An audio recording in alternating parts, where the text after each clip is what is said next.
Hey ANPers, this is Dr. Jones checking in. This is ANP2, lecture test 5, video 8, take I think 3. So, third time's a charm. Maybe this one will record. Oh, I just got something weird. Okay.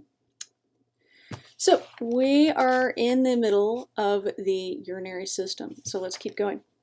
The tubular reabsorption, top of page 15, which looks like this for me. If your page 15 doesn't look like that, find this. Depending on which Microsoft Office you've printed it from. I know my Word that's on my computer and the Word that's on the internet, they format a little differently, so.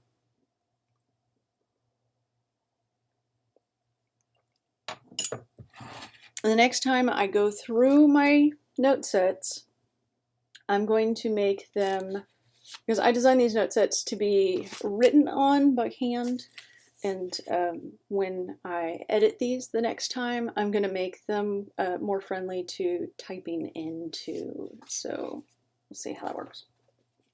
As it is, they're not real friendly for that, so. Okay, so tubular reabsorption returns nutrients from the tubular fluid. Let's get a laser pointer going. Pen? Red, yeah. That didn't do it. Okay, laser pointer. All right, red laser pointer is not showing. So let's do pen in, does the cyan show on this? Oh, boo, yeah, that's awesome. Okay, so tubular reabsorption returns nutrients from the tubular fluid to the blood, which I believe we talked about a little at the end of the last video, which I think I recorded like a month ago now. So, reabsorbed nutrients, that includes things like glucose, amino acids, water, and salt. Salt is sodium chloride. Okay, so I saw one this morning and I thought it was going to be a sodium joke because it went like this. It said nah, nah, and I'm like, except for the capital A's, I'm getting sodium out of this. And then it said fish. And I was like, salted fish. Because it's a thing, right? Like salted cod. I'm maybe the only person that lives on the coast that abhors, does not like the taste of fish. Okay, now if my father-in-law like coats it in like cornmeal and fries it, then yeah, all right. But other than that, pretty much no. And so I finally, this is one of my kids' logic puzzle thingies. And I was like, nana fish? Like Batman fish? Like sodium fish? And I was thinking, well, maybe except the capital A's, but all the puzzles, everything was all caps. And I finally gave up and looked up in the back, and the answer was tuna fish, because there's two nuts. I was like, oh my good golly, that is terrible. So you're welcome. Tuna fish. Seriously, just wrong. Okay, so sodium chloride, which has nothing to do with tuna fish. We are 10 seconds into the video and I'm already off topic. Moving on. Tubular secretion is reverse and adds substances from the blood to the tubular fluid. Remember, when it's in the bloodstream, it's plasma. When it's in the capsular space, it's filtrate.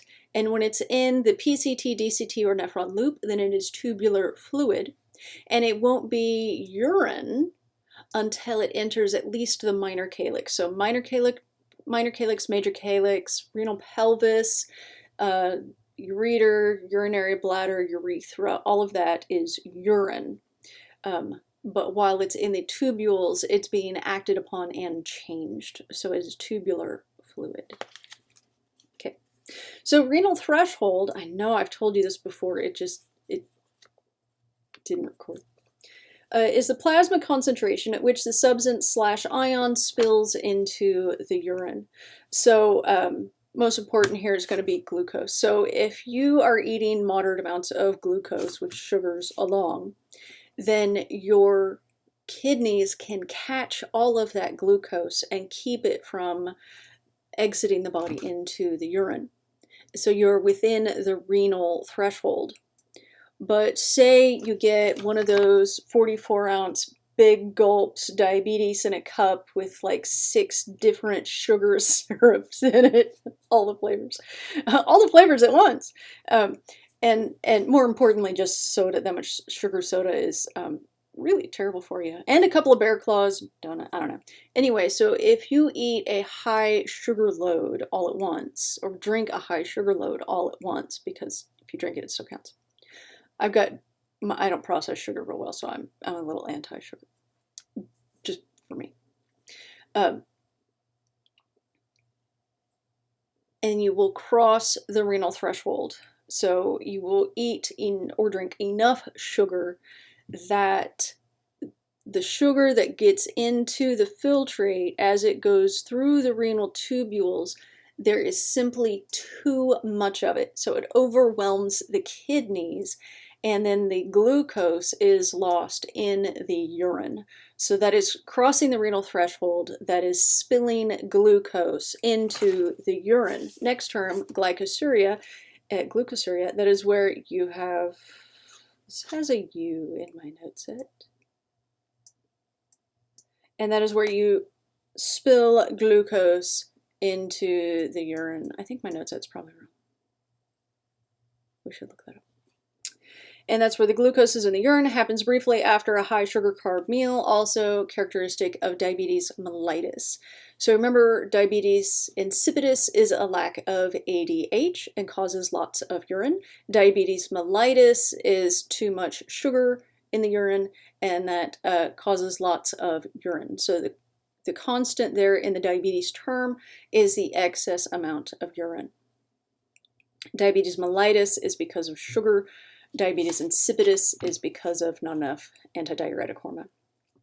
Aminoaciduria, so if glycosuria or glucosuria is glucose in the urine, then amino acid urine is amino acids in the urine, and of course amino acids. This will happen briefly after a protein-rich meal, so if you're eating like a giant steak, then that's going to exit.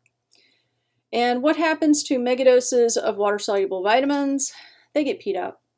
Now, they haven't definitively proven that the water-soluble vitamins, excess amounts of water-soluble vitamins they haven't proven that excess amounts of water-soluble vitamins do not do damage on their way out.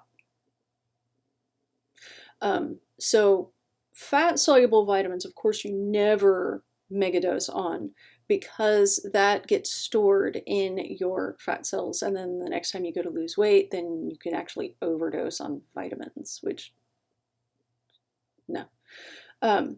And the water-soluble vitamins, when you get too much, they just get peed out.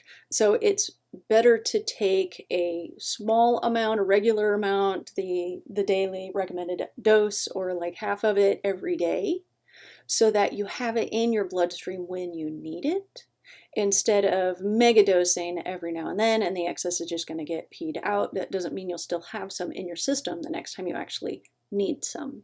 Again, if you're vitamin D deficient, or vitamin A, D, E, or K, any of the fat-soluble vitamins deficient, and someone is checked your blood and you've got numbers showing that you're deficient, and they are routinely checking your blood to see when you stop taking the megadoses of vitamins. What I'm saying is, under doctor's orders, with a doctor monitoring your blood levels of that fat-soluble vitamins, then yes, of course you take it. Okay, so osmolarity. Osmolarity is the osmotic concentration, which is the number of solute particles per liter. So say you have a bottle of water and you put crystallite powder in it, or Kool-Aid powder, whatever powder, True Limes, ooh, those are good, in your water, and then you have increased the osmotic concentration because you have added solute particles to your water. Now, what happens if you forget and you accidentally dump a second one in? Then you've doubled your osmotic concentration because you've doubled the number of solute concentrations for the same bottle of water. And it gets kind of tangy, which is sort of okay if it's the same flavor, but oh gosh, don't mix the flavors. That gets terrible fast. It happens. It happens. So the average osmotic concentration of the body fluids is about 300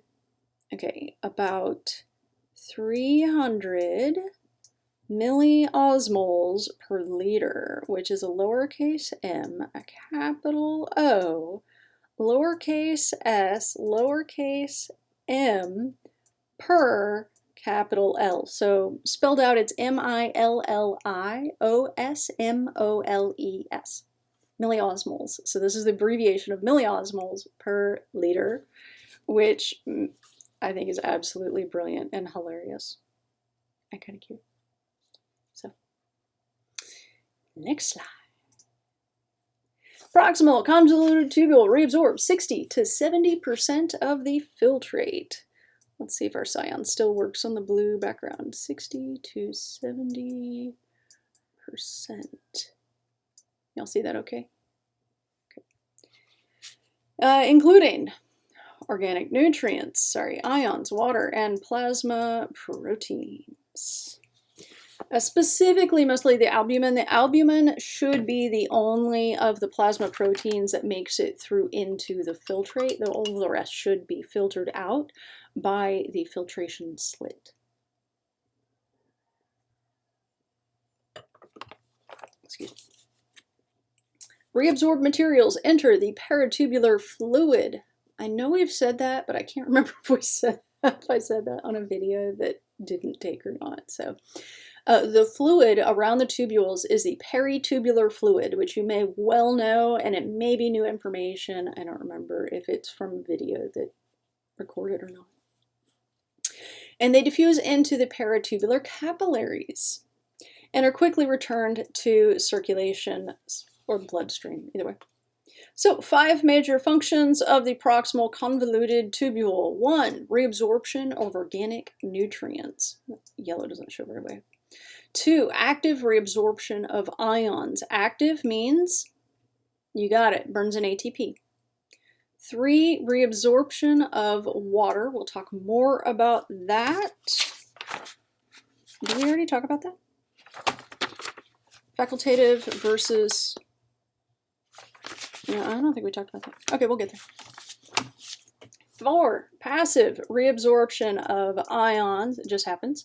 And 5, secretion. That's when you take waste from the bloodstream and actively put them into the tubular fluid so that they get peed out.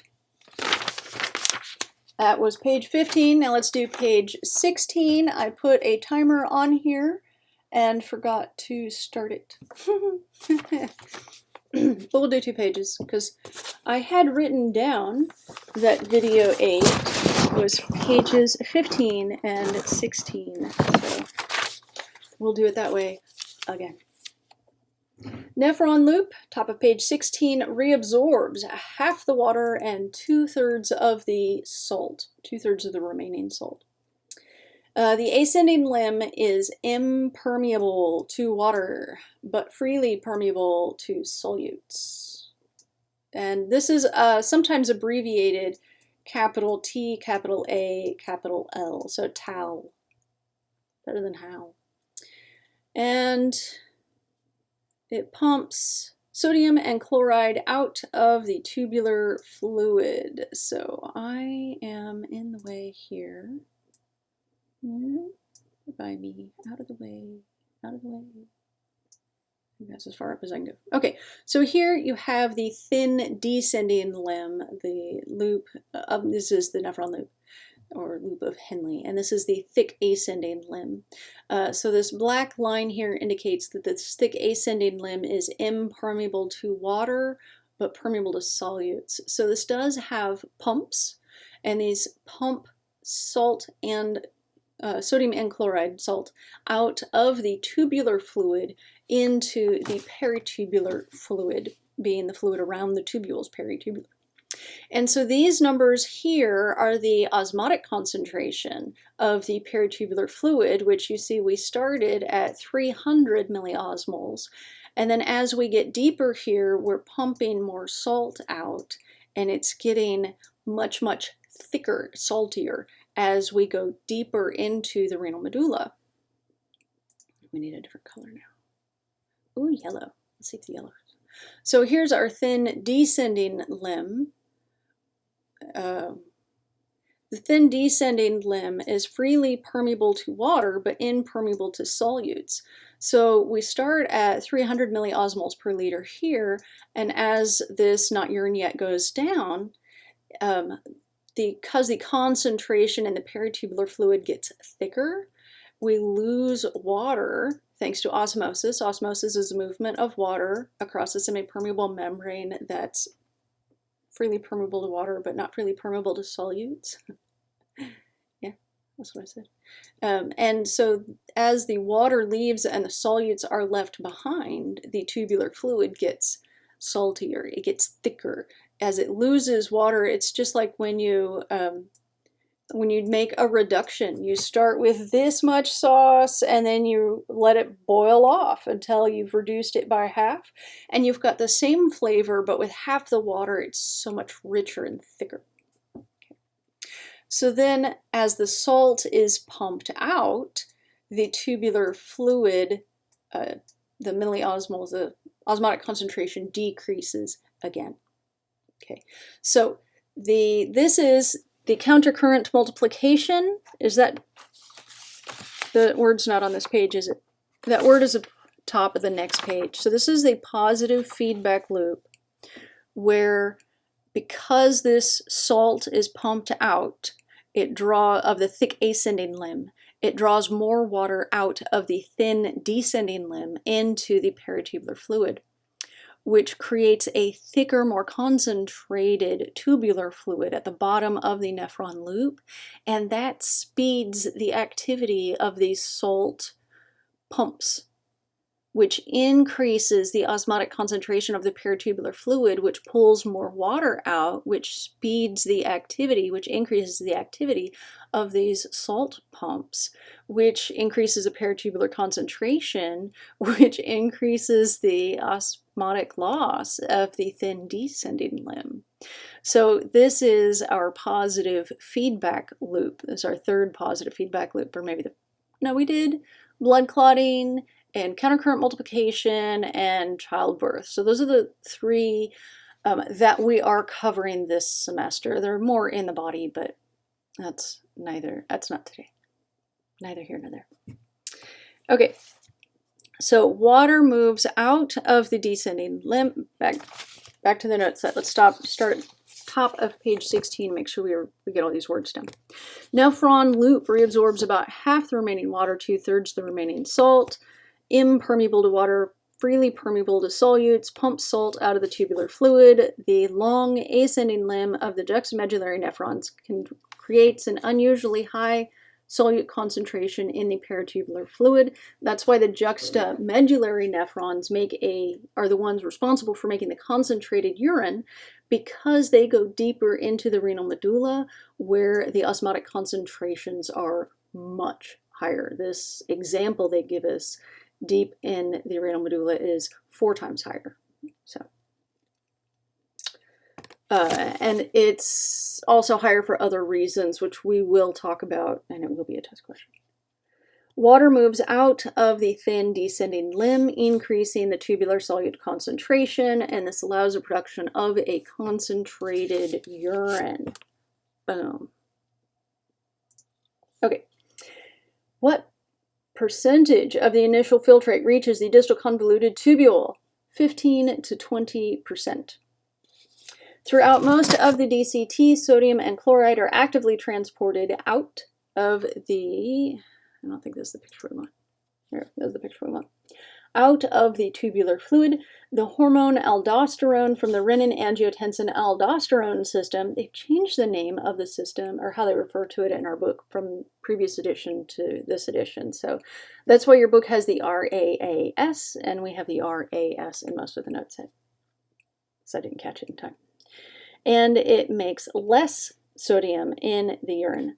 So aldosterone makes you retain salt. It makes you pee out less salt. That's aldosterone. And is this the new one or the old one? Renin-angiotensin-aldosterone system, that's the new one. Okay.